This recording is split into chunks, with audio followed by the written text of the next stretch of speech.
Welcome back to Kings of the North. Doug Lesmerises, Bill Landis. Picks and previews for Week 4. Landis, we were pretty good last week. We each went 20-2. You feel good about that? I do feel pretty good about that. Yeah. Again, it's probably a situation where we win all the very obvious ones, but it's all right. All that matters is what the record looks like. They don't ask how. They ask how many. You know what I mean? Listen, man, I didn't get this far in my career by not taking credit for obvious things. So, like, a win is a win.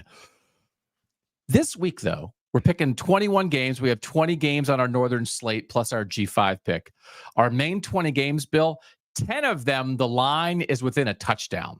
Now, 7 of them, it's 17 points or more. So we still got some blowouts in here. Ohio State's favored by 40. Penn State's favored by more than 40.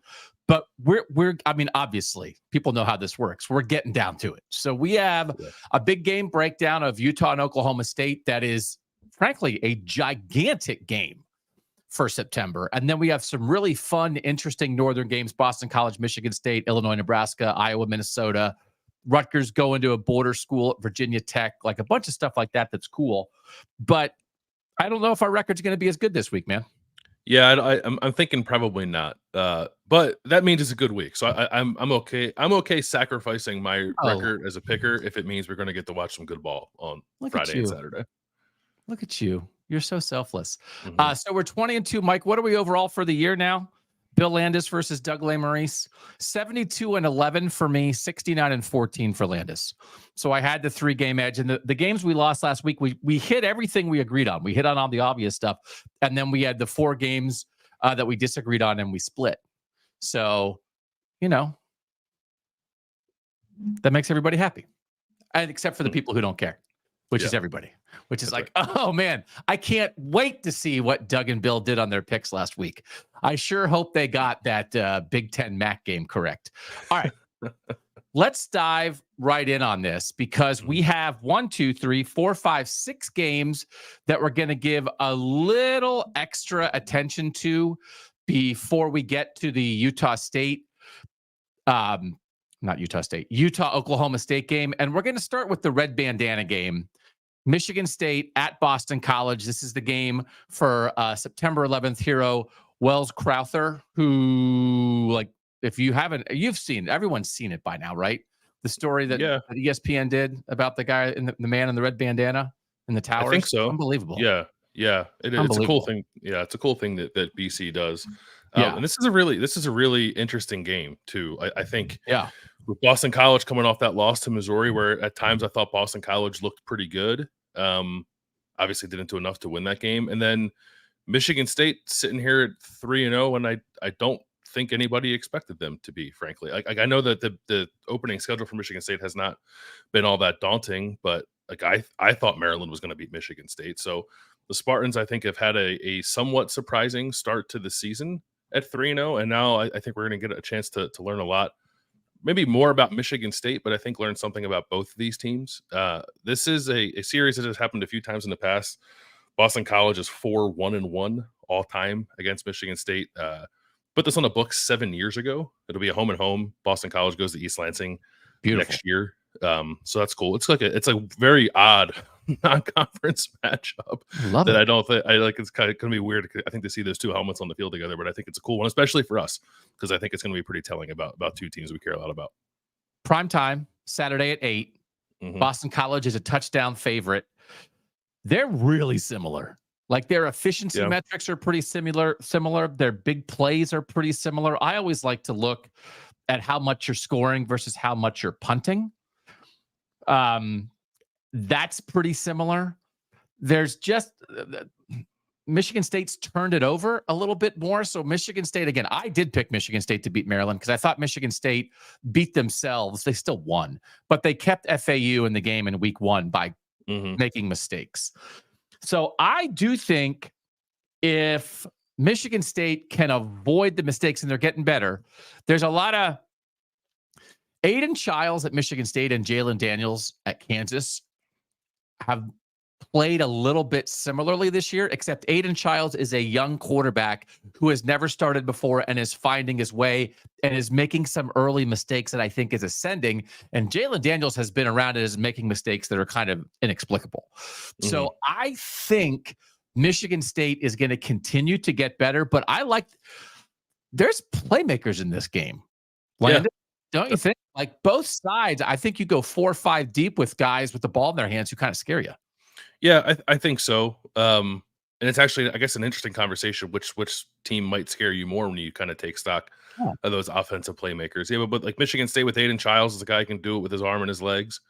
Both running backs, I think, for Michigan State are good. The problem with Michigan State is like it hasn't been able to get the rushing attack really going. Like I like both running backs, Nate Carter and Kayron Lynch-Adams, but I don't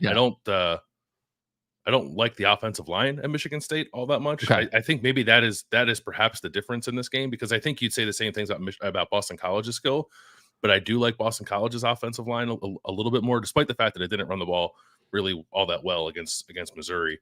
And Michigan State's defensive front, I think, has been pretty good this year. I think if you ask people like around Michigan State, maybe the thing that they are most surprised by is how functional the defense has looked thus far, and I think in particular kind of how stout they've been up front. But Michigan State has not played, I think, even like maybe Maryland is an average offensive line, but this will be a real step up in terms of the offensive lines that Michigan State has seen. And I think that will win the game for Boston College. I think Boston College gets back there running it the way that it wants to in this game. But I think it'll be close. Like, it feels a little bit like a coin flip game to me, because there are definitely guys on Michigan State who can make a big play or two. I think 7's a high line. Like I do think in my head, this is much more of a coin flip game. Kayron Lynch-Adams, 237 yards from scrimmage for Michigan State. Nate Carter, 197.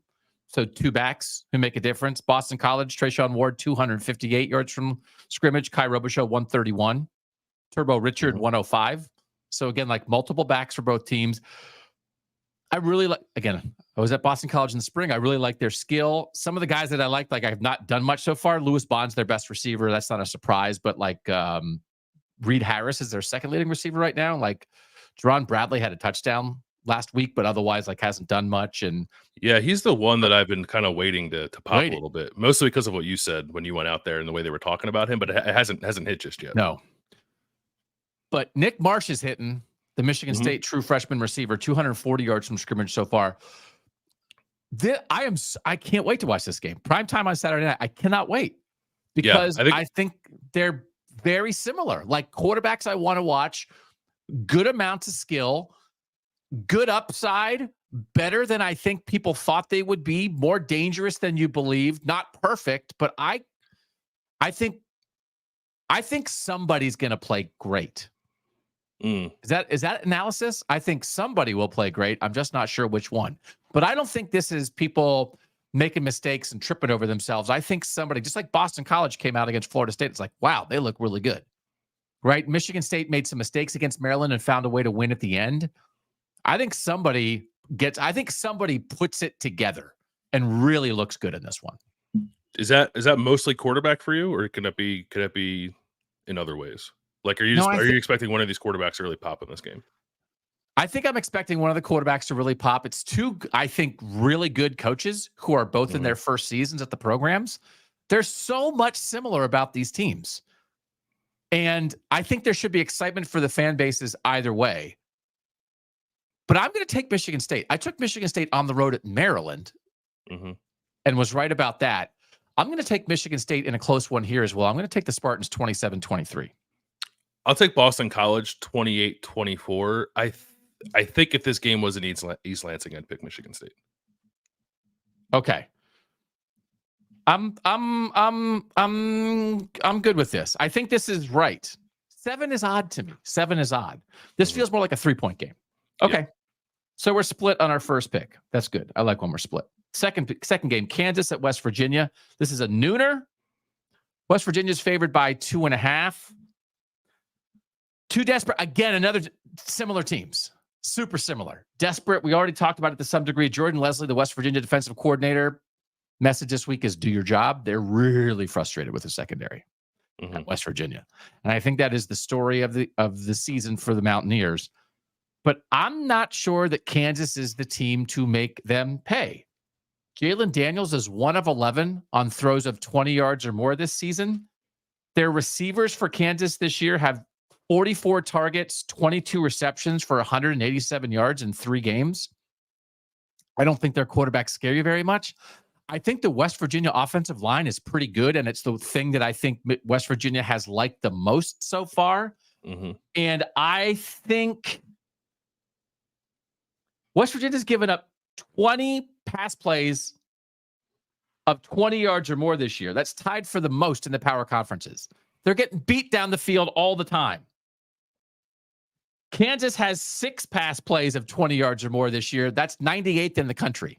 This is not the way to take advantage of West Virginia's weaknesses.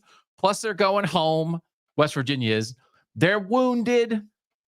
And I don't know that I can believe in Kansas again until I see them stop turning the ball over. Jalen Daniels has 6 picks. Yeah. So both teams need this. Now, listen, like Big 12 play hasn't started. It's not like you have to go undefeated in the conference to get to the Big 12 championship game. So it's the season's not over for the loser, but they're both 1-2. They're both off to disappointing starts. West Virginia gets it at home. I think West Virginia runs it. I just think Jaheim White, CJ Donaldson, that good offensive line. They're talking about how many like pancake blocks they had last week. Their right tackle had 13 pancake blocks, which is like through the roof. And he's not even Wyatt Milam.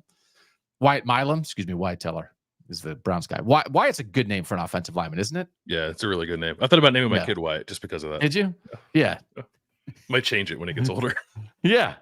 He's so I think so. I'm taking West Virginia because I think they hunker down, and I do think they were on tilt, and I think they hunker down. What do you do when you're on tilt as a program and as a coach, Landis? You run the ball, don't you? And I think they have the offensive line and the backs to do it, and get Garrett Green involved in the run game a lot, and just run it 50 times, throw it 18, and try to win a game in the 20s. Yeah, I mean, I could see it. If West Virginia is going to run the ball the way you're saying, like it has to involve Garrett Green. He has not run enough this year. Neil Brown wants him to run the ball more. He said that, I think, a couple of times already this year. I think there's a thought that Garrett Green, perhaps coming into the season, wanting to back up some of the hype and wanting to show people he can really throw the ball, has passed up some opportunities to run it a little more, and they want him to kind of get back to the guy he was last year, which was a winning recipe for West Virginia. Both of these teams have allowed, I would say, like an alarming number of quarterback rushing yards this year. Kansas has given up the 11th most quarterback rushing yards this year. A lot of that was Matt Sluka last week for UNLV, but even Luke Altmaier at Illinois was running a little bit. West Virginia has allowed the 14th most quarterback rushing yards this year. Drew Aller rounded on them some. Eli Holstein was scrambling them on them last week. Like, I could see both of these quarterbacks kind of getting it going with their legs in this game. But I don't like West Virginia second. Like, no one likes West Virginia secondary. No. And I don't like West Virginia secondary. Yeah, West Virginia doesn't like it secondary. So for as poorly as Jalen Daniels has played this year, I kind of think he gets right in this game. Okay. And I'm a little worried about the pressure on Neil Brown at the moment coming home, what that stadium might be like, and if West Virginia might play a little tight. Not that the players, I think sometimes don't always feel the hot seat stuff, and I'm not saying Neil Brown is necessarily in the hot seat, but there are a lot of people who are very unhappy with the job that Neil Brown has done to start this season, given the expectations. So I think West Virginia might not put its best foot forward, and I think we might see maybe the best passing performance we've seen from Jalen Daniels yet. So I have Kansas winning 35-28. He has to get right for Kansas to win. Yeah. Right? Mm-hmm. I mean, if Jalen Daniels throws 2 picks, I don't know. I'm not sure what's happening. It's one of those things like I'm sort of out on it until it's fixed, but I also don't know exactly why it's happening. Do you know why it's happening with Jalen Daniels? No. I mean, again, maybe it's a guy who's pressing a little bit, maybe. Yeah. Like similar to Garrett Green, pressing in different ways, but pressing nonetheless. Yeah. Yeah. Okay. So we're split again. Game 3, Iowa at Minnesota, playing for a pig. They're playing for a pig. It's the best trophy in sports. It's the Stanley Cup, and then it's the Floyd of Rosedale. Yeah, the Stanley Cup, and then a pig. 63-50. Do they let the players take the pig around? Like the guys have to take the Stanley Cup around? Can you imagine if they played for a real pig? They should play for a real pig. Well, they used to play for a real pig, and then it got cholera. Yeah, but they can. There are other pigs. Bring the pig out of pigs. They're fresh out of pigs. Sorry. Minnesota leads this all-time series 63-52-2. Iowa has won 10 of the last 12, but Minnesota won last year 12-10. Banger in Iowa City. Dragan Kesic made 4 field goals, and that was, of course, the Cooper DeJean, was it a fair catch signal or was it not a fair catch signal? Punt return touchdown that was wiped off the board that probably would have won Iowa the game, given where the game was when that happened. But it didn't happen. Minnesota won last year. It was a huge win, I think, at the time for PJ Fleck. This is the earliest that was his first big win. First big one. Yeah. This is the earliest this game has ever been played. It's the third time it's been played in September, but this is the earliest that they will play for the pig. Iowa and Minnesota. What do you think? Everybody, you always remember your first pig win, don't you? Yeah. Of course. Yeah. So Iowa's defense has allowed 8 plays of 20 yards or more in 3 games. They allowed 20 in 14 games last year. So they're like, that's the last thing you expected. And this is one of those, again, it's like, Kirk Ferentz is like, oh, you wanted me to fix the offense, did you? Well, it killed our defense. Complimentary football. Congratulations, everybody. My son is unemployed and our defense is giving up big plays. Are you happy now? Kirk Ferentz is 18-7 in the Floyd of Rosedale game, and he lost his first 2. He's 18-5 since. PJ Fleck's 1-6. Here's my thing about this. Did we or did we not talk about Iowa as sort of a dark horse Iowa's a dark horse playoff contender in the offseason? Did we have that conversation? We did. Yeah. We did. Did we believe that Iowa just needs to get nominally better on offense? They will have a great defense and they will be a pretty darn good football team, right? That's what we kind of figured. Yep. So if you think that Iowa is going to be the Iowa that we thought Iowa was going to be, you have to pick them to win this game. They already lost to Iowa State. If they're 2-2, it's over. If they lose this, now we're talking about, like, is Iowa going to be 7-5? So if you think they still I don't know if that's true. Why would you immediately jump to 3 more losses? Well, I don't know. Because if you lose to Minnesota, then doesn't that say that you're going to lose? So, do you think, so you're picking Minnesota and I'm picking Iowa. Do you think Iowa's going to lose to Minnesota? They still have Ohio State on the schedule, but then just go like 9-3 with losses to Iowa State, Minnesota, and Ohio State? You do? Yeah, because a part of this, like, Minnesota was a little better than I thought it would be, I think. Okay, so here's my conflict. I'm yelling at myself. That's all it is, Bill. When I'm yelling at you, I'm yelling at myself. I kind of want to pick Minnesota too. But why am I giving up? Why am I abandoning Iowa? Because an explosive Iowa State team got them with a couple plays and came back on them in a tight game that could have gone either way. Why would I bail? And if I'm not out on Iowa, then you gotta, if you're a playoff dark horse, you have to beat Minnesota. And that's no offense to Minnesota. But this line is 2.5. So I picked Iowa to win by 2. So I'd take Minnesota with the points. It's not a betting show. The betting show is Friday. But I'm leaving because I also do the betting show. I have to be consistent with my thoughts. So I wanted to pick Iowa, but I wanted to leave open the possibility of taking Minnesota plus 2.5 as one of my plays on the betting show. It's a 7:30 game on Saturday night. This is the kind of game that Kirk Ferentz wins. And they would have won it last year if they thought they got screwed by the refs. Absolutely. So they thought they would have won it last year. And their offense is better and their defense has done a couple goofy things, but it's still a great defense. I really like Minnesota hasn't given up a point in 2 weeks, and their offense is absolutely evolving. From week 1, the progress they've made with the pass game and the run game, I like watching Minnesota sort of come out of the egg. They're the little baby bird. They're little, like, just pretend a gopher was in an egg. And a little gopher head, how cute would that be? If you were looking in a nest and an egg cracked open and a gopher head popped out, would you be frightened or would you think that's cute? No, I'd like it. Yeah. No, gophers don't come from eggs though, right? Gophers aren't born out of eggs? I don't believe they do. Mike, can we check that? Producer Mike, can we check? Google, are gophers born from eggs?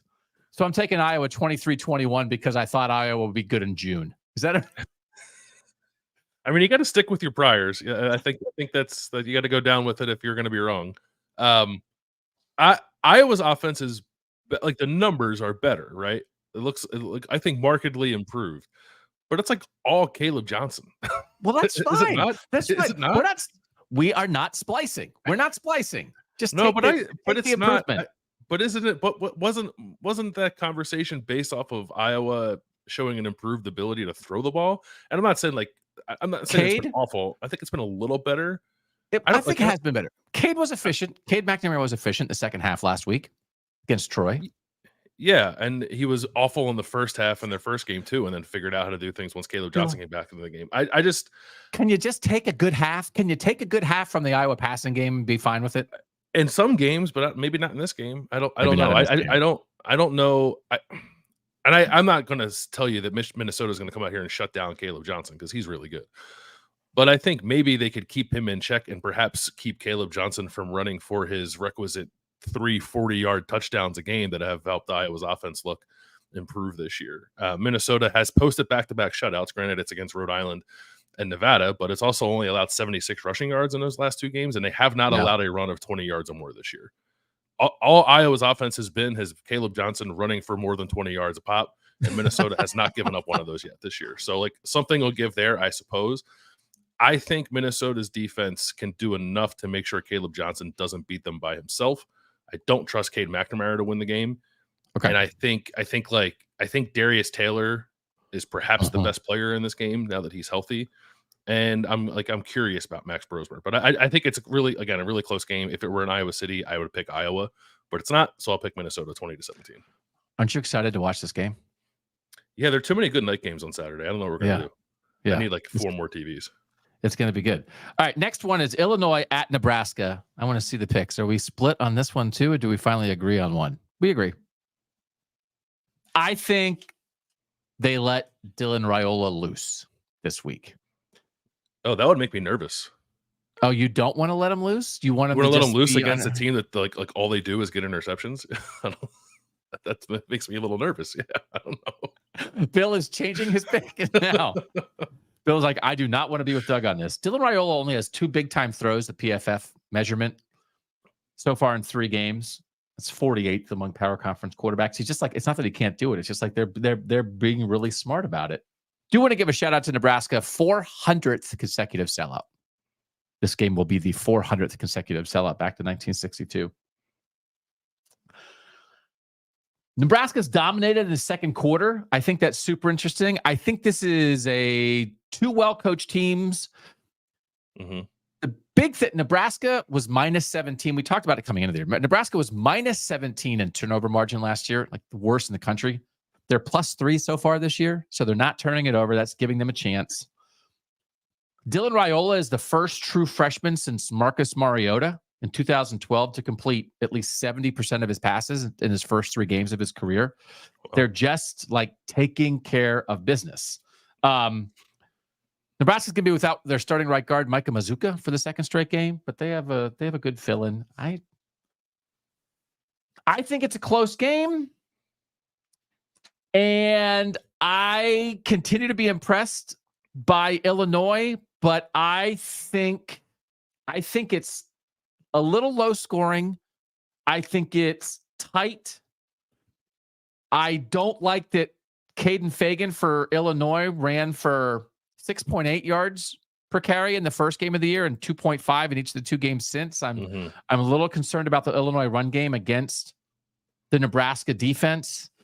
Again, they're pretty similar. The difference is a veteran quarterback versus a freshman quarterback, but otherwise there's some really, I think both teams have playmakers. Both teams have multiple running backs. But I think it's lower scoring maybe than you would think. But I think Dylan Raiola makes the handful of plays, and they let him go, at least maybe not let it rip, but halfway rip. So I do have Nebraska winning 23-17. Yeah, I have Nebraska 23-20. I think it is a low possession game. I think both teams want to run the ball. Nebraska has run it far better than Illinois has this year. But Illinois is doing the thing I think you need to do when you were sort of built that way, is like, even if you don't run it really well, you still need to try to run it because it helps you set up everything else. If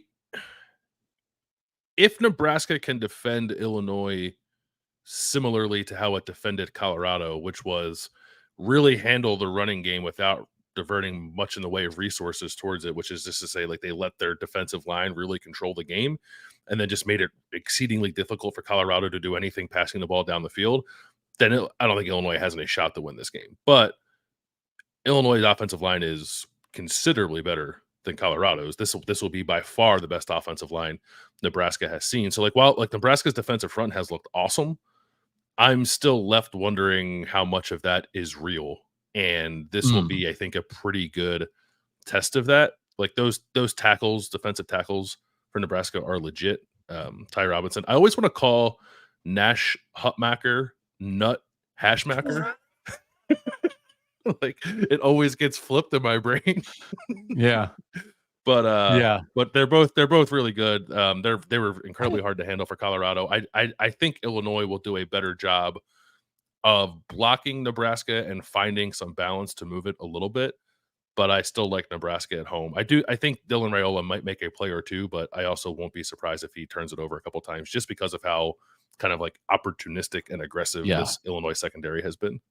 And Nebraska was talking a lot this week about how like Illinois disguises coverages really well, and like everything post snap is not what you see pre snap. And for a freshman quarterback, that could be a little intimidating. Aaron Henry's like figuring it out. We've talked about it. It's like year one for Illinois last year, but he's doing a really good job as the defensive coordinator with the Illini. So maybe I'm wrong on that. Maybe like let it rip is not the right characterization, because I think you could make a case like, hey, it's a veteran defense and with some guys in the back end, and that's exactly what would scare you against a freshman quarterback.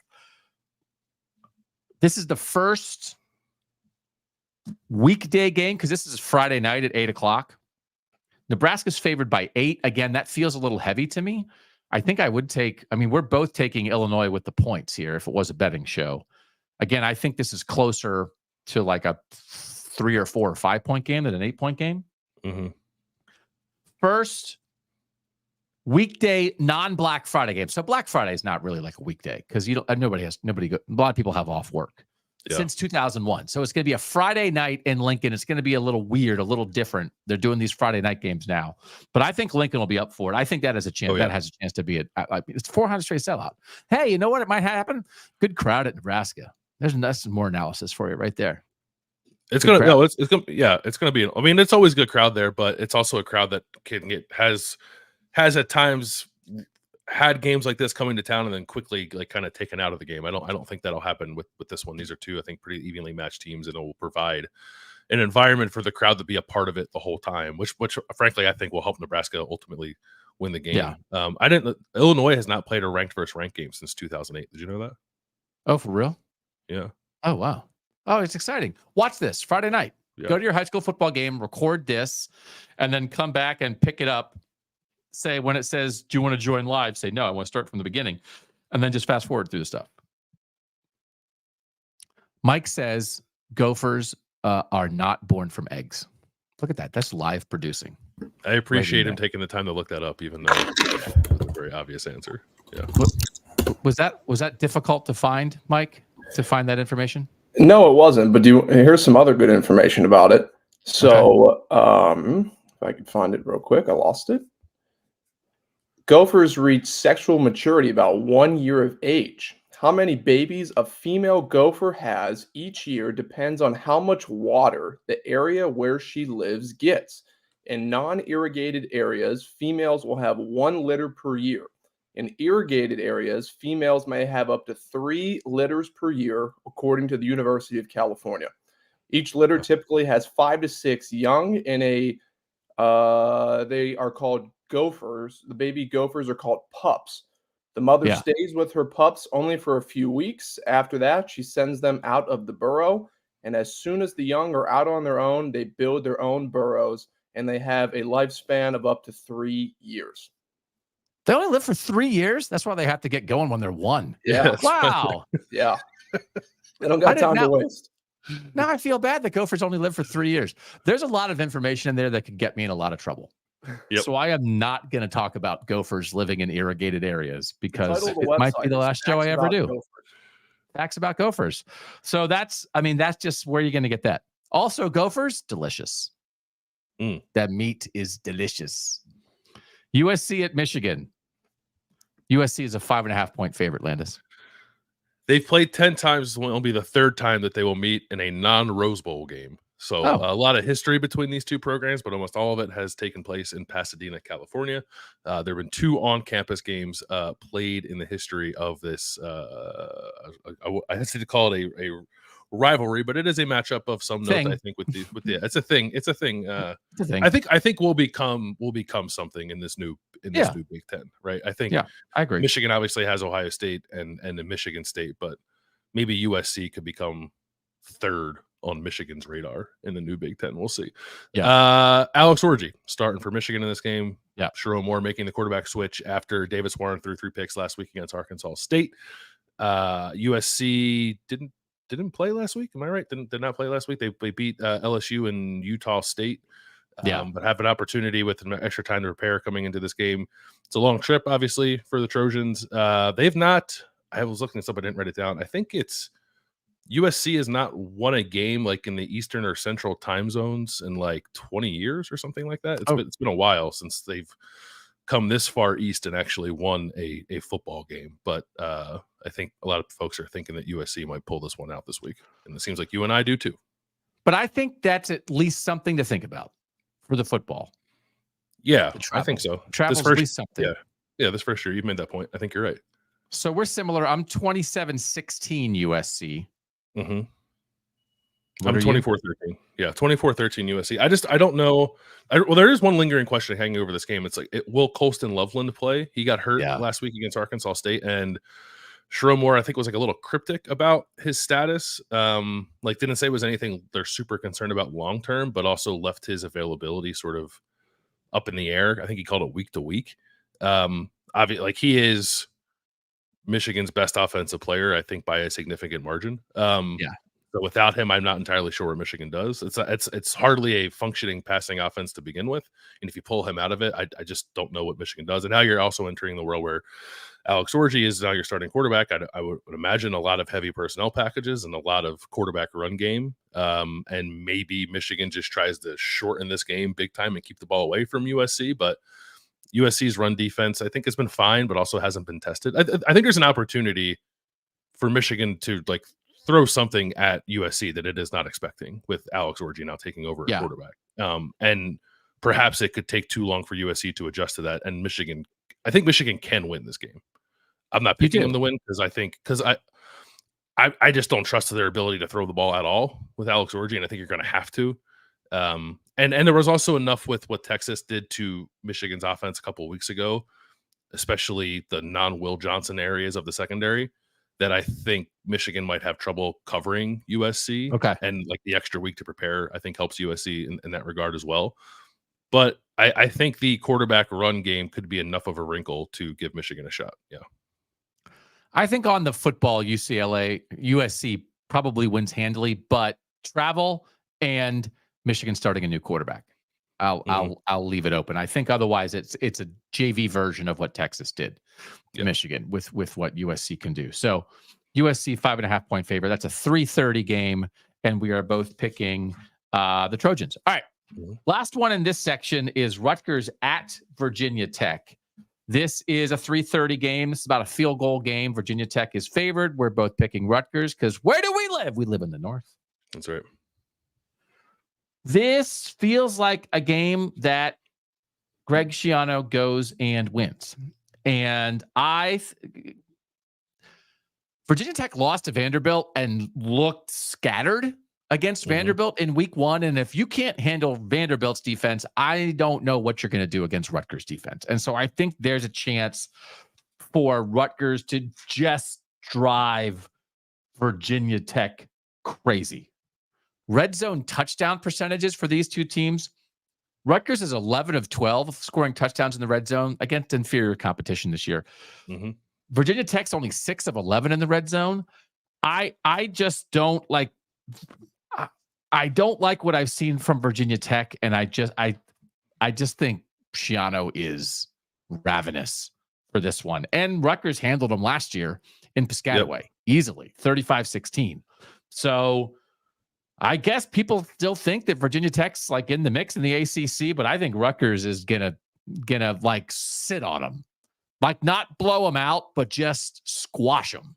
So I have Rutgers 20-10.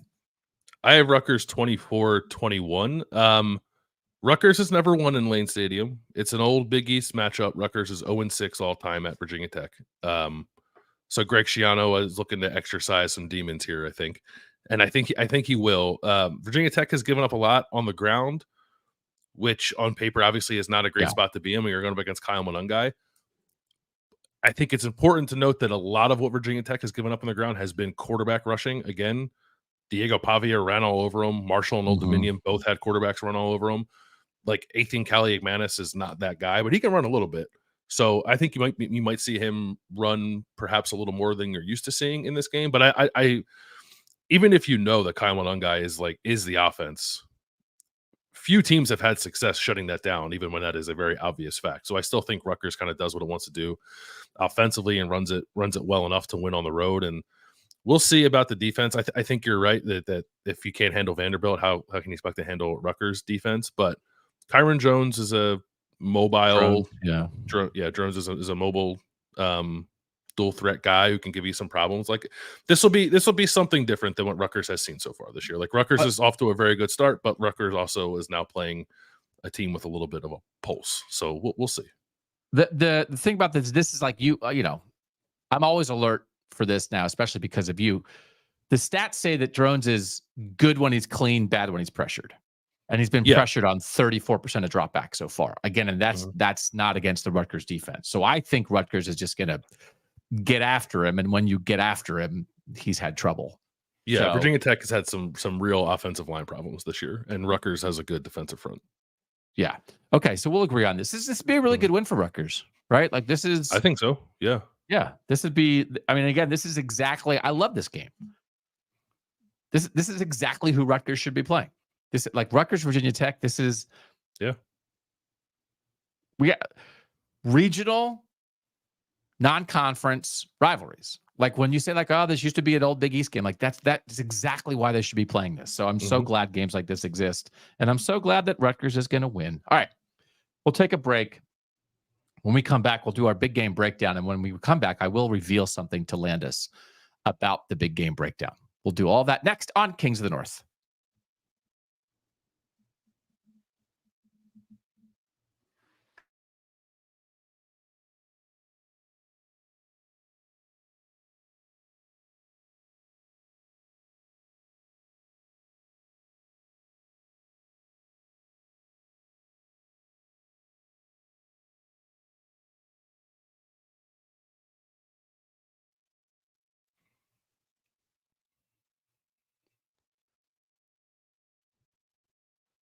Doug Lesmerises, Bill Landis back on KOTN.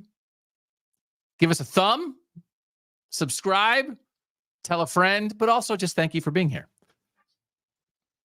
I had 4 pages of notes, Landis, for my big game breakdown. And they're gone. They're gone?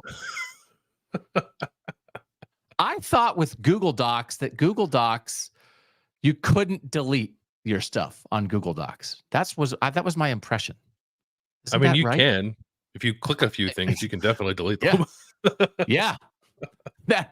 I learned that today.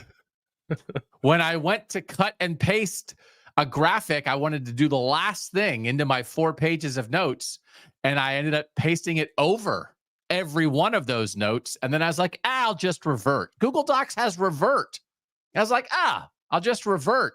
There was nothing to revert to. I was like, how is there nothing to revert to? So all I got on Oklahoma State, Utah is an old noodle. So I might do the classic, like national guy analysis of a regional game and just be like, oh man, Mike Gundy, how about that mullet? Do that for 10 minutes while you talk about football. We'll see if I can remember what I had written down.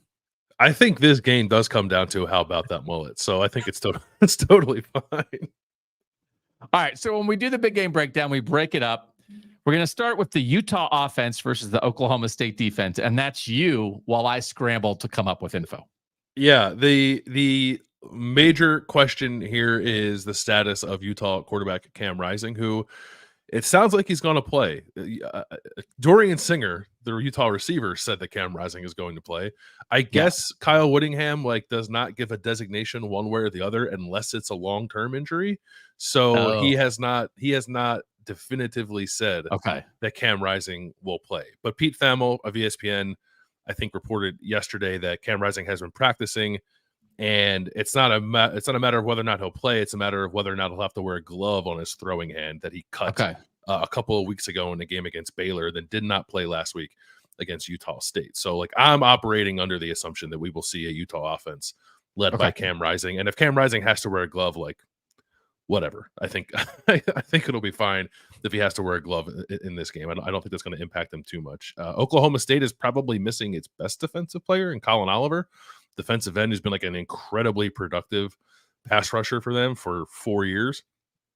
He's out for a while. I think he's out for like a month or so he's not a factor in this game. Oklahoma State's defense has been good this year. Arkansas moved it on them. A lot of that was Arkansas quarterback Taylon Green, I think, using his legs to run, using his legs to extend plays. So I think you're probably going to need some of that from Cam Rising in this game. I do think that Utah, with Cam Rising playing, with Dorian Singer at receiver, with Money Parks at receiver, with Brant Keithy at tight end, and a couple other guys at tight end who have looked pretty good when they've mixed them in there. Mekhi Bernard at running back. I like DeJon Stanley, I think, is an interesting guy in this game too. He's like seldom used as a ball carrier as a running back, but has been a big play receiver a couple of times this year. I think maybe he could be a little bit of an X factor. And Oklahoma State's defense has given up big plays. It is a defense that has allowed 20 plays of 20 yards or more this year. That is 125th in the country, and 10 plays of 30 yards or more this year, which is 122nd in the country.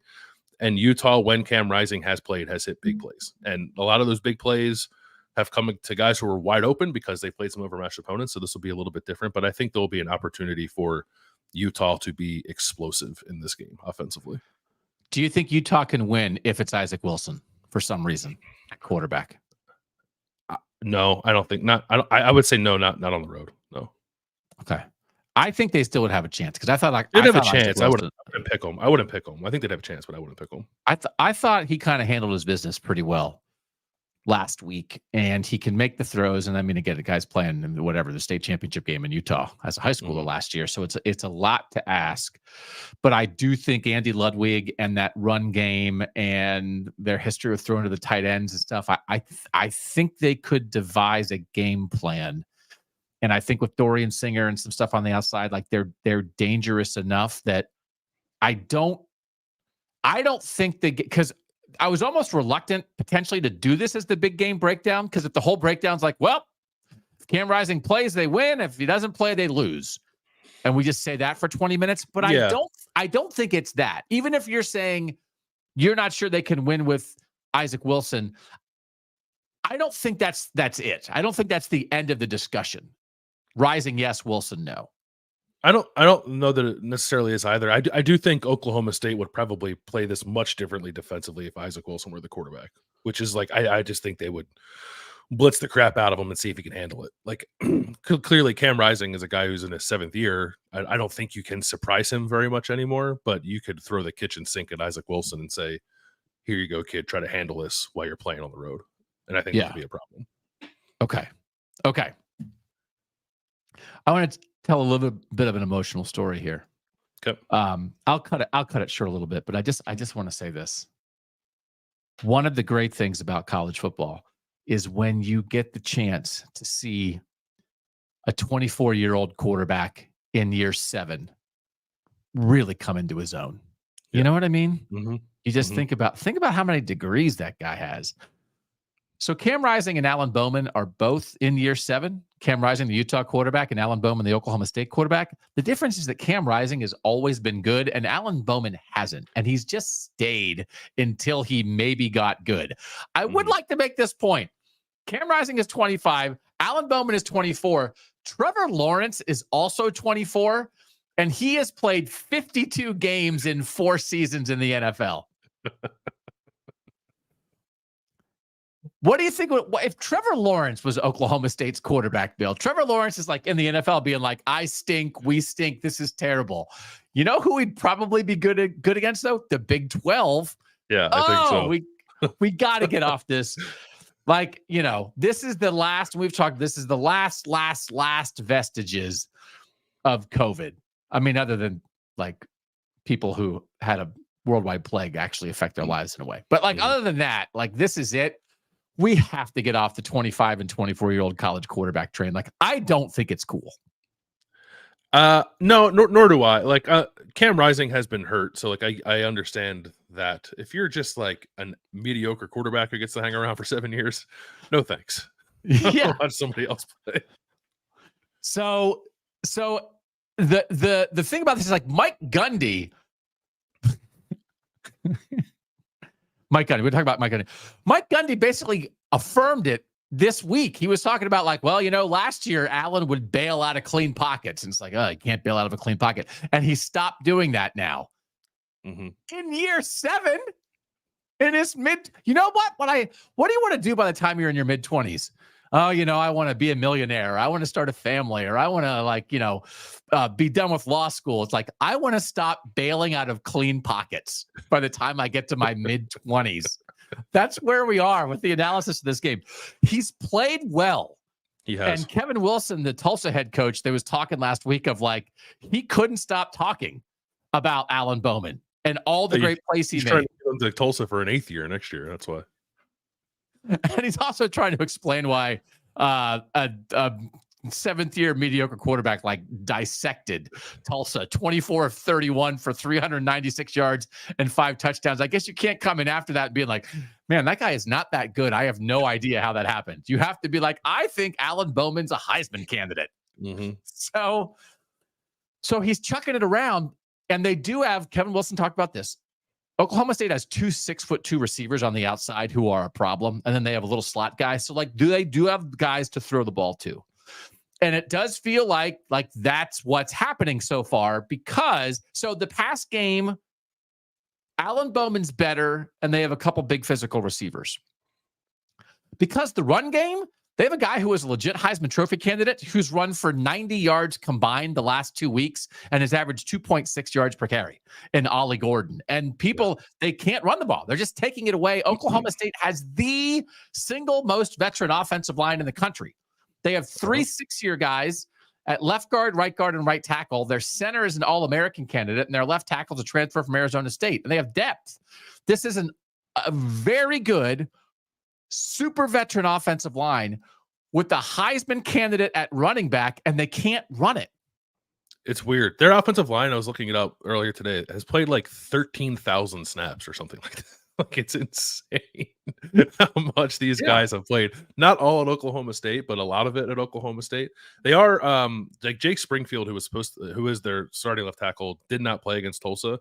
So they flipped Dalton Cooper, who was a right tackle, to left tackle, and then they played the Arizona State transfer at right tackle. So it's a slightly reworked offensive line, but even the new guy they put in has played a lot of football, and it's weird to me that they have not been able to run the ball. They've protected very well. They don't give up a whole lot of pressure, but they do not run. They're one of 3 teams that hasn't 3 power conference teams that hasn't given up a sack.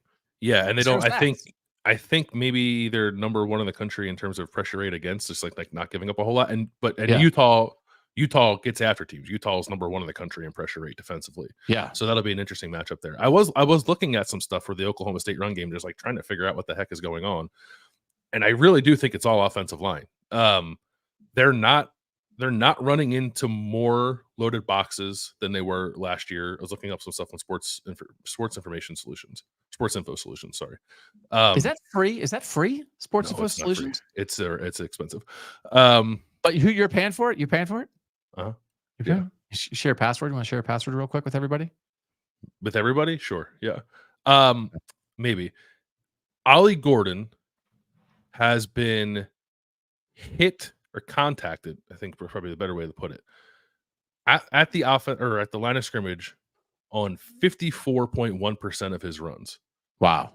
Last year it was 40%. So like that is a serious uptick in the amount of times that he is getting hit basically immediately when he gets handed the ball off. His yards, I don't know exactly what his yards before yards before contact per rush hour, but they're pretty low compared to last year. I think he is like running fine. He's just not getting much in the way of blocking from this very veteran offensive line, which I think does not necessarily bode well against what I think is a pretty good Utah defensive front. But wouldn't you do that? I mean, what we just said about the Oklahoma State passing game is what everybody says. It's like, oh, I don't know. Let's stop Ollie Gordon and dare Alan Bowman to beat us. And so far this season, to Alan Bowman's credit, he has done that. Now they had to have a crazy comeback against Arkansas, right, to pull that game out. So it hasn't been smooth the whole time. There were some turnover situations in that game too that helped them get back into it. But I do think Utah defensive line, they'll get after you. And when Bowman was making these big throws against Tulsa last week, they're just playing a bunch of guys in the box and then playing like a loose zone behind it. And there's just guys wide open the whole time. I think Utah's going to be able to cover them. So, yes, they have guys on the outside, but Zamiah Vaughn at corner. Smith Snowden had a really good pick last week. Cam Calhoun, the Michigan transfer, had a good pick last week. They gave up some stuff. We talked about it on Monday that I was like a little concerned with the Utah defense because they got after the quarterback and they forced some turnovers, but they also gave up some stuff. But they gave up some stuff in the passing game by being aggressive, and it was against a quarterback who was on their team last year and knows their defense inside and out. So I think it's the same plan. Stop the run, get after Alan Bowman, and believe in your corners to cover. Yeah. And they will cover much better than Tulsa did last week and make Alan Bowman make throws to beat you. And so I think this is a fascinating matchup, though, of, you know, statistically best pass protection in the country against the best pass rush in the country. Like, but so it's not gonna be easy to get after him, but like, just like make him beat you. And then I think just, again, you sit on it a little bit. I think they can win with Isaac Wilson. Obviously, this is a huge game for Cam Rising. This is a huge game for the Big 12 race. Yeah. This is a massive game. Again, the loser's not out, but we're in conference play now. And these are two of the best four teams, right? Who are the best four teams in the Pac-12 probably? Utah, Oklahoma State, Kansas State, and Iowa State? Is that where we are? UCF, I would put up there too. I think it's five teams. Okay. But these might be, I mean, the best three might be these two in Kansas State. So like this is happening right now is huge. And what's also huge about it is it's two super old dudes in year 20. This is fascinating. Let's get to the Mike Gundy, Kyle Whittingham comparison. They're both in year 20, and they both basically have the same career record. They have so much similar here. Kyle Whittingham is 64 years old. Mike Gundy is 57. Career record. Kyle Whittingham 165 and 79. Mike Van Gundy. Stan Van Gundy. Stan, Jeff, and Mike. There's a furniture store near us, and I don't know why it's called this, but the name of the store is Art Van Furniture. Oh, yeah. Why is that? Do you know why that's the name of a store? No, but I like the idea of a guy named Art Van Furniture just opening his own business. It's the three Van Gundy brothers, Jeff, Stan, and Mike, and then their cousin Art Van Furniture. So Mike Van Gundy is 169 and 79. Kyle Van Whittingham is 165 and 79. So they're basically the same. Top 25 finishes in their career. Mike Gundy has 10. Kyle Whittingham has 8. They've had the same career. I think maybe it's just because we're in the North and we don't care about Oklahoma State. We know Kyle Whittingham's good, right, Bill? Do we all know that now? Does everybody watching this and listening to this know how good Kyle Whittingham is? I think so. Yeah. Now I'm doing it alternately on purpose and not on purpose. Mike Gundy's good. Mike Gundy's good at this. Very good. Mike Gundy's like very good at this. It's the three guys. The only two head coaches at their schools right now who have more wins at their schools than Gundy and Whittingham are Kirk Ferentz at Iowa and Dabo Swinney at Clemson. So Dabo's Dabo, and Dabo can go Dabo, and he can Dabo himself, and he can Dabo others, and Dabo's just going to Dabo all over the place. Mm-hmm. But Ferentz, Gundy, and Whittingham are like I think of like they're a little group. of like guys kind of who maybe don't get as much attention, but they're consistent winners and they're not perfect. And maybe they've had some goofy stuff that comes up and they might be stubborn and maybe they get their own way a little bit. But man, they consistently win at their place, probably more than that place should. And I think the stat is since 2010, the only 3 power conference schools without a losing season are Alabama, Wisconsin, and Oklahoma State. So Mike Gundy is good at this, but so is Kyle Whittingham. And they both have quarterbacks with gray hair. And it is another game where the teams are really similar. Like they're similar, but also like, great offensive line, great pass rush, like clashing in a way. Yeah, they're like statistically equal. Like if you look at EPA stuff and projections. Yeah. So it's another one where it's kind of like a coin flip, and I cannot wait to see this game, Landis. No, I think this has, maybe it's too much to say like game of the year kind of potential, but I think maybe it might. I think maybe because it also stands the reason like this might not be the only time we see these two teams play too, right? If they can both get to the Big 12 championship game. So I think this game is going to be an absolute banger. I think they're just two very good teams, very well coached teams that are going to play their best on a big stage and give us, I think, if not the game of the year for the entire season, I think perhaps the best game we've seen thus far this season. Okay. Maybe I'll say that. 4 p.m. Eastern on Saturday. Oklahoma State is favored by 2.5 points. So it's another basically coin flip game. And which way are you going, Bill Landis? I'm going Utah. 28-27. I like it again. I'm picking a 1-point win for Utah on the road. I think this game is going to deliver in terms of just entertainment value and like really good football. But I think Utah has more path, unless Ollie Gordon like it just hits and he goes nuts. Like I guess that's a possibility. But I think as things stand now and how both these teams have played thus far, feels to me like Utah has maybe a couple more pathways to winning perhaps than Oklahoma State does. It feels like Oklahoma State just needs like an awesome Alan Bowman game. And I don't know that I want to bank on that against a good team. Yeah. Would you rather have Isaac Wilson or Alan Bowman? Isaac Wilson. Yeah. Me too. They're 11 years apart in age. Isaac Wilson is 13. Alan Bowman is 24. All right. Those are our picks. We agree on that one. But you think about this, Landis, the picks in these, it's like 3-point game, 3-point game, 10-point game, 3-point game, 1-point game. Like we are picking banger after banger after banger after banger with what our northern teams are doing this week. It's going to be it is a little heavy in the evening, but it's going to be a good day for watching Northern ball. All right. When we come back, we have 14 more games to get to. Plus, we have to talk about the dragon statue, make our fantasy picks, who won last week, who's going to win this week. We'll do all of that next on Kings of the North.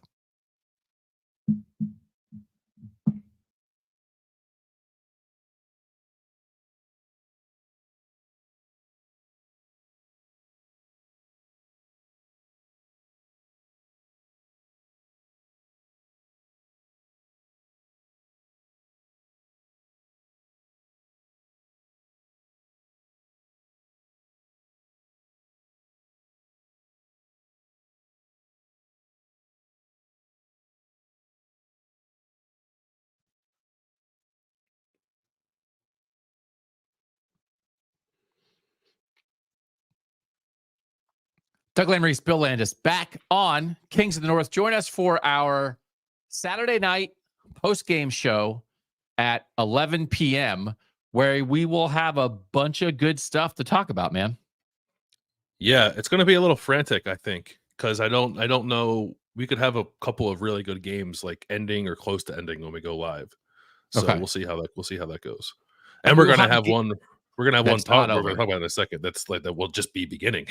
Just be beginning when we start. Yeah. So that's Kansas State at BYU, which is a 10:30 Eastern start. Kansas State is a 6.5-point favorite on the road, and we did it. We did it. Same score. We picked the same score. Okay. I do not love this spot for Kansas State. Coming off a really good game against Arizona last week. Neither team has allowed many touchdowns. You know, BYU beat SMU a couple weeks ago, holding SMU to only field goals. Jake Retzlaff for BYU has been a little inconsistent, but he's also made some plays. BYU is pulling out the Sark throwbacks. We talked about this on the Tuesday show, Landis. Like, BYU is ready for this. And I think Kansas State is and should be feeling good about itself. But if they are feeling too good about themselves, Kalani Sitake and the Cougs are going to eat them up. I think they could. Yeah, I think they could. This is a I don't even know if it's sneaky at this point. Both teams are 3-0, but it wasn't on my radar to be like, oh, that's interesting when we started the season. But now I'm looking at it. I think it's a potentially tricky spot for Kansas State. This is, I will sound like a broken record, but I think it actually applies to a lot of these games when I keep talking about quarterback rushing yards. A lot of the conversation about BYU has been like, yeah, you guys won, but boy, that other quarterback had a lot of rushing yards, didn't he? And like every week it's been that. And it's like, here comes Avery Johnson, right? So I think this is why we have to do a quarterback rushing yards show. Because every game that you study, you're finding that it's a huge part of what happened. It's a huge part of what happened. Yeah. And I think is going to be a huge part of this game. It's why I like Kansas State to win, because I think Avery Johnson's legs ultimately make the difference. But I also think Avery Johnson and Jake Retzlaff are going to do some crazy stuff throwing the ball in this game, which is going to make it, I think, a little bit back and forth, a little bit wonky. I think this place is going to be absolutely juiced. And also, I think you might have a better stat than me on this, because I think I heard you mention it earlier in the week. But I like BYU in night games since 2019 is 29-5. And I think at home, they're even better than that. I think at home, they're like 21-0 or something like that. Like they bring it when they get a home night game in Provo. I mean, the Wildcats are coming out of here with some hair on their chest, man, like win or lose. If they, we've talked about it. Kansas State feels like for the moment, the best team in the Big 12. If they go into BYU and just handle it, I will be really impressed. And if they go in and win by half a point, take your win and go home and be happy. Because this again, looking for spots. I do not like this spot for Kansas State. It's not enough for me to pull the trigger on picking BYU. But man, I think that we both have a one-score game. We both have 27-20. Yeah, I think it's gonna be really fun. All right, Northwestern at Washington. This is a 7 p.m. East Coast start. Washington's favored by 10.5. EPA per play offensively in the nation, Washington is 13th and Northwestern is 114th. And I just think it's going to be hard for Northwestern to keep up offensively, because the Washington offense is pretty darn good. Multiple guys to throw to. Will Rogers, they're going to be mad coming off the Washington State loss last week, and travel, I think, is a little bit of this as well. Northwestern was only up 14-7 at the half against Eastern Illinois last week, and Jack Lausch's first start before they got it together. But I just think this Washington winds up pulling away, maybe running away in this one. Yeah, I think they could. The travel's a big factor for me. I do think you're going to get an angry Washington team. I'm curious about Jack Lausch, the new Northwestern quarterback. I said during the week that he was running around and making some more plays than I was expecting him to, but it was also against Eastern Illinois. And I think Washington is actually decent. Washington is better than I thought it would be. Okay. And I don't know that I downgrade Washington a ton after the loss to Washington State, because I also think Washington State is a decent team. I think I'm not saying they're both awesome. I think they're probably two teams that are in the 40s nationally, if you want to rank them compared to everybody else. But I don't think Northwestern has nearly enough here offensively. Northwestern's got a good defense, so they could be stingy. But I like the Washington skill. I don't love the Washington offensive line, so that's something is something to watch in this game. Maybe Northwestern can just really control things up front, and maybe Jonah Coleman doesn't run it all that well, and then you really got to throw it around with Will Rogers and those receivers, and maybe that invites some opportunity for turnovers or tip passes or whatever to help Northwestern hang around. But I pick a comfortable Washington win as well. But if it's tight, I don't think I'd be terribly surprised. I have 30-16 Washington. I have 31-14 Washington. All right. Stanford at Syracuse. Yeah, first time these teams have ever played. Battle of the Block S's, right? That's what Fran Brown called it. God bless realignment. Yeah. Thank God for the ACC for bringing these two polar opposite coast historic programs together for a classic ACC matchup on a Friday night. Both these teams were off last week, so I'm on alert for Stanford to have a little something different in this game that perhaps keeps Syracuse from really putting it on them early. Like I don't think Stanford is particularly good. Run defense has been pretty good, but teams have thrown it on them, I think, with ease, and that's what Syracuse does with Kyle McCord and Trevor Pena and Aronde Gadsden. Like I think that will win the day here, certainly for Syracuse. But if it's a little slow going at the start, that might make a little sense with both teams coming off of a week off. Stanford quarterback Ashton Daniels is a guy you got to pay attention to. He can run, so there's a dual threat ability there. But it's like kind of just him and Alec Manor, their receiver, who's pretty good. But I don't know that Stanford has a whole lot that scares you offensively. Even if I still have some questions about Syracuse's defense, despite how well it played against Georgia Tech. But I don't know that Stanford is the team to make me worried about that in any sort of way. So I think Syracuse does win comfortably. I have 38-13. This is a Friday night game, 7:30. Again, these are the two games for people to watch on Friday night: Illinois at Nebraska and Stanford at Syracuse. I have 44-17, so we both have healthy Syracuse wins. Syracuse is only favored by 9. I was interested possibly in taking this on the betting show on Friday, and Tishu wouldn't let me. So it's not going to be our bet, but I might make it one of my best bets. I like the idea of Syracuse, maybe even if it's tight in the first half, just like, again, scoring 3 straight touchdowns in the second half or something on drives that are all 4 minutes long because they're chucking it all over the place. I just think this is, again, a situation where the other team won't be able to keep up, kind of like Northwestern Washington. But I think this could get out of hand. I think it could, but I think Stanford is pretty well coached. And probably has a little more talent than you might assume. So, like, it could be a sneaky test. Like, and especially with the extra week to prepare for Stanford, like, they can throw some junk at Kyle McCord and maybe try to bait him into some mistakes. I could see that as one way this game goes that makes it a little tighter. Okay. All right, so we're both picking Syracuse by healthy margins. Purdue at Oregon State. Oregon State at home is a 5.5-point favorite. This is an 8:30 game on Saturday. This is just about like, can Purdue get off the mat after getting crushed by Notre Dame and show something? Because if they can't win this, then they are staring at a pretty tough schedule. Oregon State's going to run it.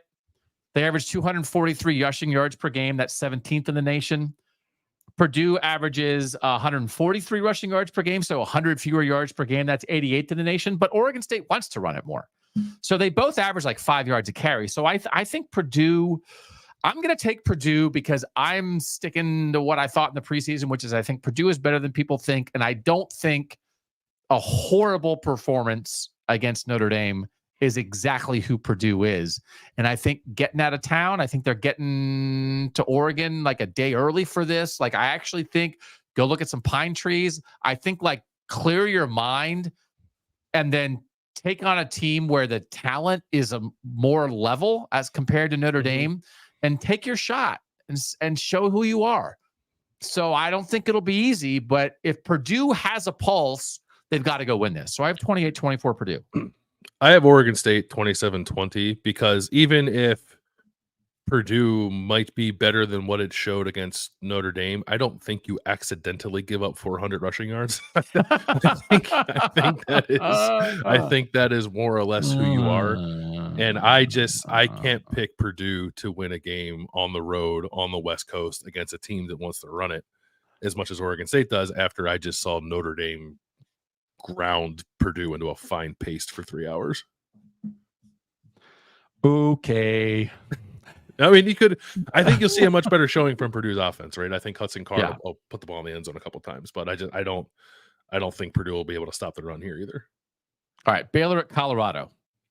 Yeah, interesting spot I think for Colorado. This to me is like what's up Colorado moment. Like can you show us that you're for real? Like Colorado won one conference game last year in the Pac-12. Now it gets to get a Big 12 win here after a nice win, I thought, against Colorado State.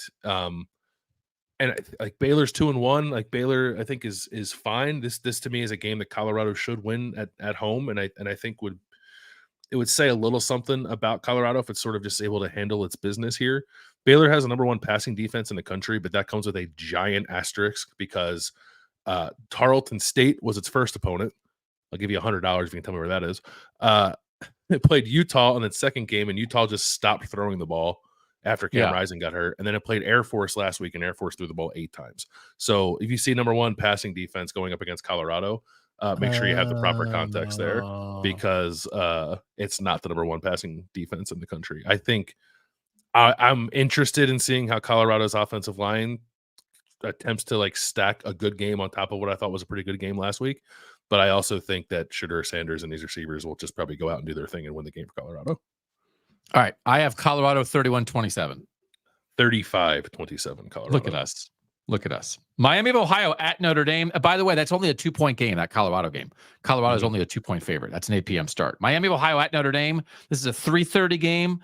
Notre Dame's a 4-touchdown favorite. I just want to shout out Miami of Ohio for playing their third power conference non-conference game. They lost 13-6 to Northwestern. They lost 27-16 to Cincinnati in a rivalry game. And now they're getting Notre Dame. This is the Miami team that was the preseason favorite in the MAC. They got to get through this. Then they have UMass, and then they're at Toledo on October 5th. And those were the two teams picked 1-2 in the MAC, and they're playing in early October. So Miami's staring 0-3 in the face, and Miami is also good at football. So I'm picking Notre Dame 34-16, but I want to give Miami credit for like putting it on the line 3 times in September. Yeah, for sure. I have Notre Dame 31-7. I think maybe a slight regression to not being an unstoppable rushing machine for Notre Dame, but I still think Notre Dame runs it pretty well. This is a good MAC program, but I don't think a team that is nearly ready to give Notre Dame a game here. And I know Notre Dame just lost to Northern Illinois. I don't think Notre Dame's going to get caught off by a MAC team. Oh my God. Twice. Maybe, but Miami, Ohio, like they can't run the ball. It has scored 2 touchdowns this year. One against Northwestern, one against Cincinnati. Both have been throwing the ball. Maybe Miami sneaks in a late touchdown, but I also think this is shutout territory for Notre Dame's defense. So I have 31-7, another game where Notre Dame runs it pretty well and maybe doesn't come out of the blocks quite the same way it did against Purdue, but still wins by a decent margin. And I don't want to ignore Notre Dame. I also want to shout out Notre Dame for being willing to play 2 teams from the ferocious MAC that they did not cancel this game after losing to Northern Illinois. Yeah, so, new O-line for Notre Dame too. 2 starters out, two new guys in, new center, new guard. So watch that. Houston at Cincinnati. What you got? I got a game that like oddly feels to me like the vibes are leaning toward Houston, and I can't really quite figure out why. T-Shoe likes Houston, man. Yeah, I think it's possible that Houston's defense is pretty good after rebounding from getting it run all over them by UNLV in its opener, but like gave up again as like another game where a running quarterback just kind of put it on a team. But Houston's defense has been good the last 2 weeks, including a game against Oklahoma. So I get that, right? I think this is a pretty brutal watch. I think it's a lot of defense in this game and not a whole lot of scoring. I think I like Brendan Sorsby to make enough plays with his legs to help Cincinnati win. But I agree with the sentiment that it will not be an easy win for Cincinnati, who got its only Big 12 win last year, by the way, against Houston on the road, and now gets them at home. I have Cincinnati 21-17, but I think it's going to be a bit of a rock fight. I'm a little high then. I have Cincinnati 33-27. All right. Arkansas State at Iowa State. This is a game we talked about. Matt Campbell with the win will tie Dan McCarney for being the winningest coach in Iowa State history. I don't think they're going to lose that game. They are a 21-point favorite. This is a 2 Eastern start. I think this is a handle your business game. And once they handle it, I don't know, man. Iowa State at Houston, Baylor, at West Virginia, UCF, by Texas Tech. I mean, I know people keep saying UCF. I don't care about UCF. They are the best rushing team in the country. Not in the North. Iowa State has a chance to show people they're a pretty good team. I just think they'll do what they do. Iowa State has a chance to be good, man. Iowa State has a chance to be good. They're going to get Matt Campbell to tie the record. And then what an emotional moment that'll be next week for Matt Campbell to break the record at Houston. The city of Houston will just be in the palm of his hands. Just special. Yeah. So I have 31-10 Iowa State. I have 35-10. I think Iowa State looks sharp coming off of a week of rest after the Cyhawk game. You don't have to worry about the emotional letdown from Cyhawk, I don't think, because they're not turning around and playing right away. So I think we'll see a good Iowa State performance here. And watch out for a big Abu Sama game based off the way that Michigan ran the ball against Arkansas State last week. Could be some opportunities there. I like the warning on that. Youngstown State at Pitt. Yeah, the Youngstown legend, Pat Narduzzi, is welcoming Youngstown State to Pittsburgh. Pitt hasn't started the season 4-0 since 2000. It's been a long time since they've gotten off to a start quite that good, so they're trying to do that in this game. I think that they will. It's a little interesting to me. These teams have only played 5 other times, given how close they are. 4-1 all time for Pitt. Youngstown State did win in Pittsburgh in 2012. But while Youngstown State also is 1-2 with losses to Villanova and Duquesne. And that Duquesne loss is a little like, what the heck happened there? I think Pitt might play a little sloppy in this game. I think this is an emotional letdown spot, not enough to lose, but enough for it to be probably more uncomfortable than it should be. I have 31-17 Pitt. Can I just completely shout out Pitt for, in its first 4 games, playing teams from Ohio, West Virginia, and Ohio. Yeah. That is the way, like, this is beautiful. This is beautiful. Right. And Mike Yerstowski, our producer, Youngstown State grad, says Nardog can cram it. No, he didn't say that, but I'm sure he thought it. He was at the game. He said that Youngstown State won. I was. Yeah. Look at you. And then the other game they lost a couple years ago went to overtime. They should have won it, and they blew it. YSU blew it, and then Pitt won it in overtime. Well, the Penguins have famously played well in the city of Pittsburgh, so that's it. Look at you. Yeah. Look at you with the Penguin joke. Yeah. And that is our Youngstown State history lesson of the week. Good luck to the fighting Penguins. I have Pitt 38-13. Yeah, 31-17. Only team in the country that has a penguin as their mascot. Okay. That concludes our Youngstown State football history segment. Charlotte at Indiana. It's Kurt Signetti. Name your score time. Is it not? Mm-hmm. Indiana favored by 28.5. They've scored 31 on FIU, 77 on Western Illinois, and 42 on UCLA. Indiana is staring down the barrel of a 6-0 start going into a home game against Nebraska. Yep, I think they are.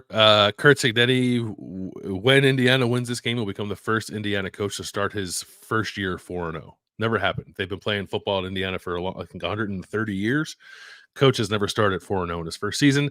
Kurt Signetti will do that. I think it is basically a name your score game. I'm curious to see what the environment's like in Bloomington. Like coming off, I know Charlotte does not necessarily get the people out and about to go to a game typically, but coming off of that big win at UCLA, there's a lot of excitement about this program. Kurt Signetti has wanted a little more juice in the stadium, I think, and people to stick around a little longer. So I'm hoping he gets that this week. But I have Indiana winning 45-10.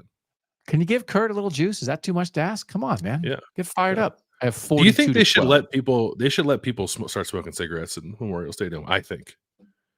I'd imagine it's a no smoking area, but I think you think that's the key to getting people to stay? Oh, yeah, for Coach Siggs. What do you? No, just because I like nicotine. For Coach Siggs, everyone should get to bring a, or they should even hand them out. Maybe so like everyone, I didn't know this was still a thing. Kid, give them to your grandma. Everyone gets a cigarette. I smoked so many packs of candy cigarettes as a kid because, like in the 70s, it's like what better candy could there be than cigarettes? My daughter got a pack of candy cigarettes the other day, and I thought, oh, I guess that's good. I don't know. Should we still be in a candy cigarette world? Is that one of those like, people are too uptight. Let a kid eat a candy cigarette. What's the big deal? Or is it like, I'm glad we've evolved past using cigarettes as a mouth toy. I haven't seen on candy cigarettes. Yeah, I'm fine. I actually looked at like last Friday, or no, maybe it must have been Thursday. I was sitting here on Amazon looking to see if I could get a shipment of candy cigarettes to my house in time for the Saturday show, because I was just going to be smoking them during the show after a big Coach Sigs win, but I didn't do it. But I still might do it later on in the year. But I think candy cigarettes are fun. You ever smoke? Do I smoke? Have I smoked? Yes, I don't. Yeah. I don't smoke regularly. There was a very, very, very brief time in my life where I did, but it's kind of gross. My freshman year in my dorm at college, we had a Sunday night smoke out when everybody would be like cramming and studying and stuff on a Sunday night. You take a break and go down in the lobby, and everybody would go outside and have a cigarette. And I would take like 3 puffs of a cigarette, and the world was spinning. And then I'd have to go inside and lie on a couch for half an hour because but I do fake smoke all the time because the act of deeply breathing is a wonderful thing. Yeah. So I think if you don't smoke, you should take a 15-minute smoke break anyway and just go outside and go like this.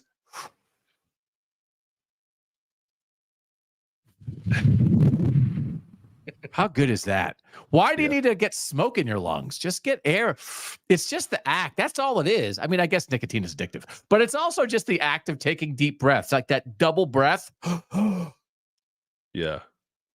Oh, that's smooth. That's nice. How good does that feel? Okay, Coach Sigs.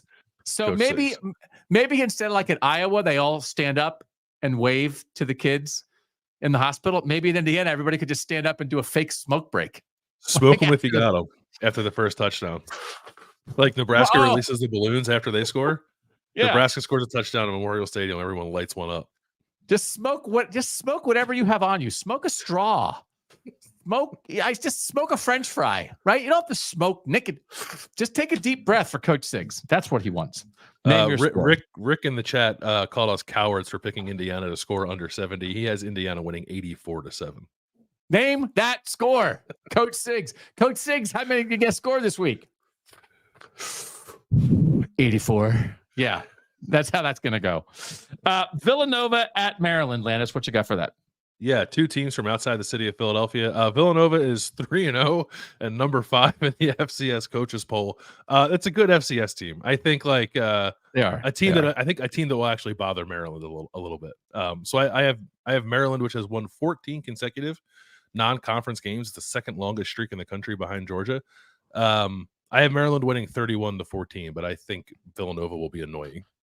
I've covered some Villanova bangers in my day. Used to cover a little Villanova Delaware FCS action in my previous job. I covered a Villanova Temple game one time.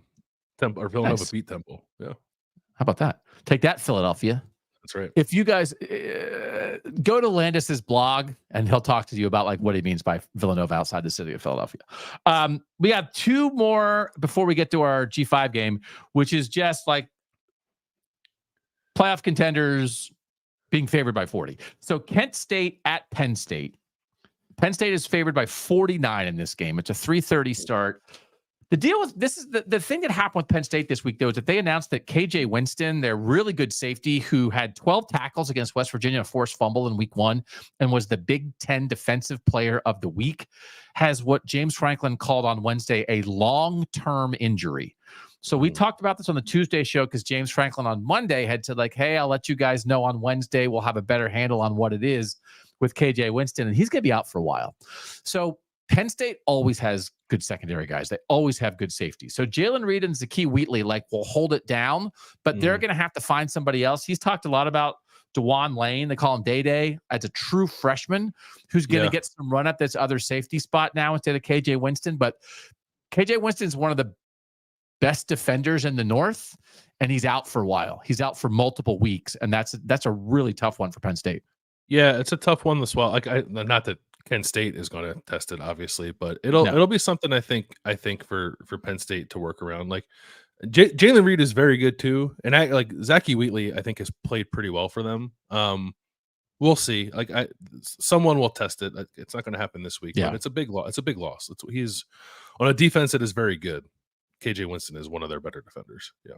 We both like Penn State to cover this 49, though. I have 56-3 Penn State. Yeah, I have 63-0 against a Kent State team that just lost 71-0 to Tennessee. Yeah. Okay. Ohio State, what you got?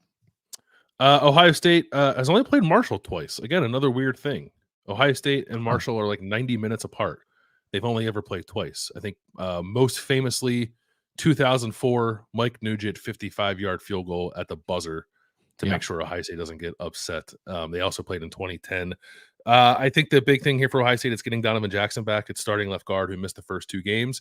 So Ohio State's offensive line, which played pretty well against Western Michigan, sort of is now whole and will play like I don't know about a good Marshall defensive front, but a Marshall defensive front that has a handful of guys who previously played at power programs. So we'll see. Maybe a little slow out of the gates for Ohio State, but both teams coming off of a bye week. But I think Ohio State is fine. 49-6. 52-7. And producer Mike tells us that Marshall game was the first Ohio State game he ever went to. And that would have been like one of those where whoever took Mike to the game, if Mike Nugent hadn't made the field goal, they would have been like, this is your first Ohio State game and your last. You can't come anymore. Yeah, yes, it would have been. I remember vividly. I remember that game. I was 7 years old. That was my first Ohio State game I ever went to. The whole family went, and it was like that. Cursing at the Buckeyes for almost losing to Marshall. Yeah. Thanks a lot, Mike. All right, so we have two easy wins for Ohio State, 40-point favorite. That's a what time's that game? That's a noon. That's the big noon kickoff. That's big noon. Oh, that is. I don't know why. They're desperate for Ohio State action because Ohio State's a huge TV draw, and Joel and Gus are jonesing for some Buckeye action. Well, they're back here for the Nebraska game in like 2 weeks. I am jonesing for Ohio State to play a game that's interesting. So, like, we're done with this now. Ohio State's gone Mac by Marshall, and so let's have Ohio State play some games that allows us to talk about the Buckeyes. Last one that we're picking at Michigan State next week on Peacock.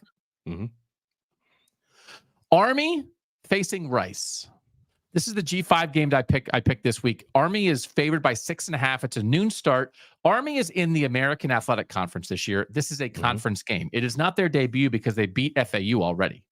So they did that in week 2. They won 24-7.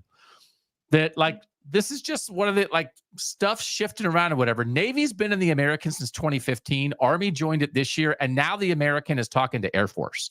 So they might wind up with the 3 service academies being together in a conference, which I don't know if that's good. I don't know if that's bad. They are their own little thing anyway. It's interesting. But the other thing about Army is, I think, right, Landis, they kind of got away from the traditional triple option last year. They were running like a shotgun option, and it kind of didn't work, and they kind of bailed on it. And they kind of went back to the triple option this year. And the guy who they had brought in as the offensive coordinator last year, they demoted and they promoted somebody else from within. And I think part of it was, right, like with some of the cut blocking and stuff that you kind of can't do anymore. They were looking for kind of a different offense, but they also figured out, well, that was too different. So Army's kind of getting back to being Army while the world is changing around them. But anyway, they're in the American now. And in this world of realignment, Rice at Army is a conference game. Yeah. Crazy. West Point in New York and Houston, Texas, practically next door to each other. Just like God intended. So this is, again, it's a touchdown game. It's another one of these, like 11 of the 21 games we're picking are a touchdown game. I have Army 30-17. I have Army 28-7 because not only is Army back to doing its thing, it's doing its thing to the tune of 390 rushing yards per game. They're going to sit on them. You want to watch this one. You want to watch Army. What more do you want to watch than watch Army be Army? Let Army be Army. Yeah. All right. Let's get to the dragon statue. Those are our picks. We'll see how we did. Last week we tied. We were both 20-2. The dragon statue, this is where we each pick a Northern quarterback and a Northern skill player. We add up their fantasy points. I won each of the first 2 weeks. Who won week 3, Landis? Dun, dun, dun, dun. Dragon statue on the line. Yeah, you won again. I think you can probably just screw the dragon statue to a desk in your room because I don't think it's ever going to leave. You can just make it a permanent part of your home. You won last week. You had 42.7 fantasy points. Again, this is standard Yahoo fantasy scoring. You had Shadur Sanders, who got you 28 points with 310 passing yards and 4 touchdowns. You had Cam Porter, the Northwestern running back, who didn't have a crazy game, but he did have 77 rushing yards and a touchdown. And he had 2 receptions for -1 yards. He got you 14 points. I had Aiden Childs, who had 173 passing yards, 8 rushing yards, a passing touchdown, and a rushing touchdown to give me 17 points. I thought there was going to be more there. I thought he might have like a 4 or 5 touchdown kind of game against Prairie View A&M, but he did not. And then Shadur Sanders threw it to everybody but Jimmy Horn, who was the guy that I picked last week. I had Colorado receiver Jimmy Horn Jr., who only had 4 receptions for 22 yards, and he only got me 4 points. So you almost doubled me up. 42.7 to 21.9. You won last week. I thought you were mad because you said, screw the dragon statue to the table, which is what I was like. No, I want to win it. Yeah, no, I'm not mad. Yeah. I'm coming for the dragon statue. Yeah, you were just talking about like, yeah, you weren't yelling at the dragon statue. You want no, never. You do want the dragon statue. Yeah. So the rule is we can each only pick a guy once. So like I picked Shadur Sanders and I can't pick Shadur Sanders anymore. And you picked Aiden Childs and you can't pick him anymore. And Landis sent his picks in this week. And then I sent in my picks and they were exactly the same. They were. Like I thought, like just looking at it, it was like very obvious. I typically tally all this up and make my pick on like Wednesday. I did all this like on Saturday before I went to bed after the late night show. So I made my picks. I wrote my picks in my document on 1 o'clock in the morning on Sunday. Yeah. I did them at 1 o'clock in the morning on Wednesday night. So like you beat me to it. So who are your picks for this week, Landis? My picks for this week at quarterback, I'm taking Kyle McCord from Syracuse up against Stanford on Friday night. Stanford's pass defense has been abysmal this year. I think it's a big opportunity on a somewhat prominent stage on a Friday night game for Kyle McCord to show a little people that he's playing really well this year. And then I'm taking Ty Felton, the Maryland receiver, who's been like basically the entire offense at Maryland. He is getting peppered with targets. He is producing. And I think even though Villanova, I think will get a little pesky with Maryland, I don't know that Villanova will be able to slow down Ty Felton. So those are my two picks. And that's like you almost want him to stay pesky because you want Ty Felton to stay in the game. Like it almost makes Ty Felton more intriguing. Right. And so I sent in Kyle McCord and Ty Felton as my picks, and producer Mike was like, is the system glitching? It's like, no, Doug and Bill think the same. So I adjusted, and I am taking Kurt Cignetti, name that score, with Curtis Rourke, the Indiana quarterback who's thrown 7 touchdown passes so far this season. Did you use Curtis Rourke earlier this year already, Bill? I use him in the opener. Yeah. Okay. So, I hope Coach Siggs is ready to roll it up. Maybe let Curtis Rourke throw for 5 scores or something. And then I'll take Pat Bryant. And this is the excellent receiver from Illinois who's had a great year so far, 235 receiving yards, 4 touchdowns.